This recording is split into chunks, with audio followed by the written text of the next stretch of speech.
You probably want to know if grid foam rollers are worth it, and if they are, how to use them. Well, guess what? It's your lucky day. And this is a grid foam roller. This particular one is called a triggerpoint grid foam roller. Sometimes they're just called foam rollers depending on the brand. And though I'm not sponsored, this is not a sponsored video or anything like that, this is the one that I use, so it's the one that I'm going to talk about. But there are plenty of foam rollers out there of different costs and different quality. But let's talk about first what a grid foam roller does. So the biggest benefit of this is that it promotes fascial release. And if you're wondering what fascia is, it's essentially, this is the best way that I can explain it, is imagine sausage meat wrapped in the sausage skin. Now the skin is the fascia, the meat is the muscle, but the skin is more like a cobweb. Go with me on this one, honestly it works. Because what happens if you get a spider's web like this and you pull on it here is that the whole web moves, so even up here you're pulling that way, and that's kind of how fascia works in the body. The whole body is connected by this fascia, and if, for example, I injure up here, right, I don't know what I'd be doing to injure up there, but let's say I injured up there, then what happens is the fascia might tighten up, but because of the tightening up and because it's like a spider's web and it's all interconnected, the injury here might pull from here or even further down into the hamstring, and the fascia moves upwards. So sometimes you might be getting a pain in the knee that is absolutely caused by nothing to do with the knee. It could be a tightness in your fascia elsewhere in the body. That sounds complicated. It's not. It's just called the kinetic chain. Everything in your body is interconnected by this fascia. So what we have to do is work out how to release our fascia to give us more flexibility, reduce our risk of injury, promote blood flow to the region, all of those good things that help us train and help us stay healthy. And I'm going to talk you through how you achieve this with this particular foam roller, which is called the grid foam roller, which is one that I am a big fan of. And I'm not going to go through how to use them muscle by muscle, but what I'm going to talk about is the general rules that you should adhere to when you're using a foam roller, and there are plenty of videos out there on YouTube of exactly how to use them. So here are some of the rules that you should stick to get the most out of your foam rolling. And point one is simply roll.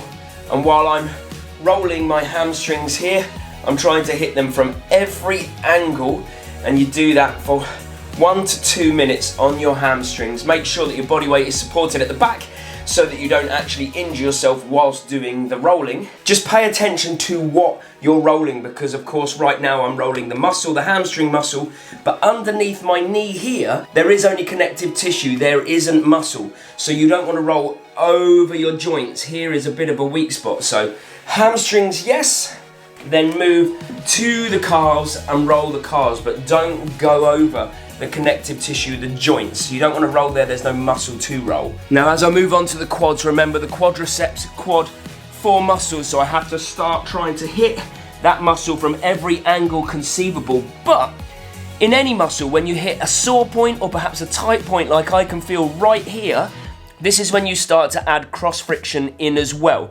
So rather than just going up and down, you start to go across the muscle by rolling your body carefully across the foam roller to add the cross friction element to try and release and break up that fascia. Now that is similar to what would happen if you were being given a sports massage by a therapist.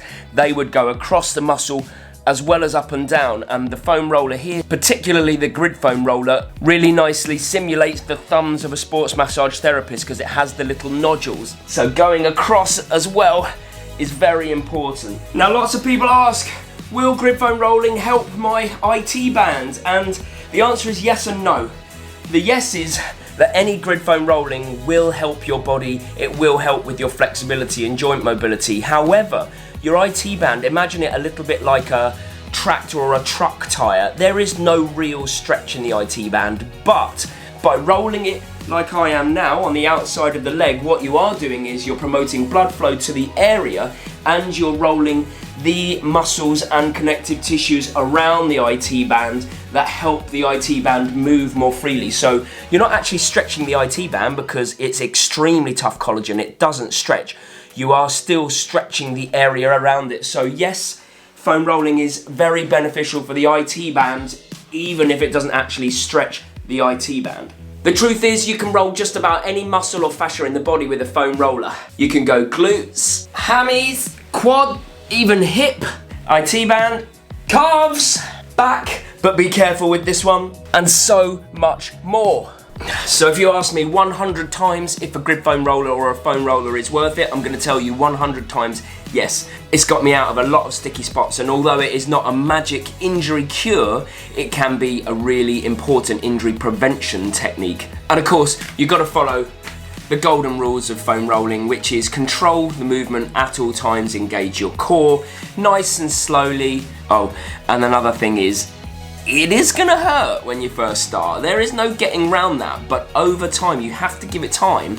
It is gonna get easier and the pain is going to decrease. It should hurt at first because you're gonna have very tight fascia that you need to release.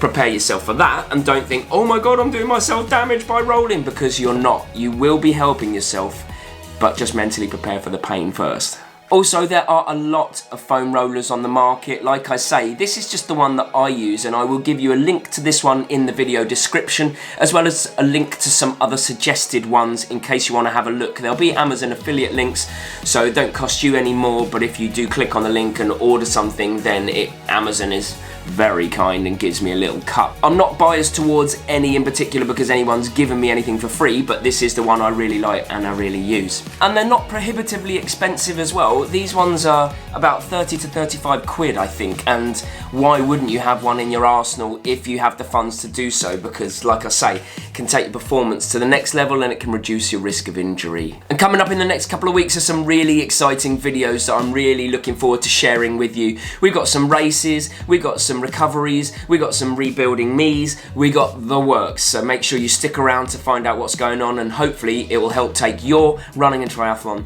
to the next level, because that is ultimately the aim. And if you don't think that foam rollers are your thing, then maybe check out my video here, finally remembered which way to point, on percussion massagers, so massage guns, and whether I think that they're worth it, and that could help you too. See you next week.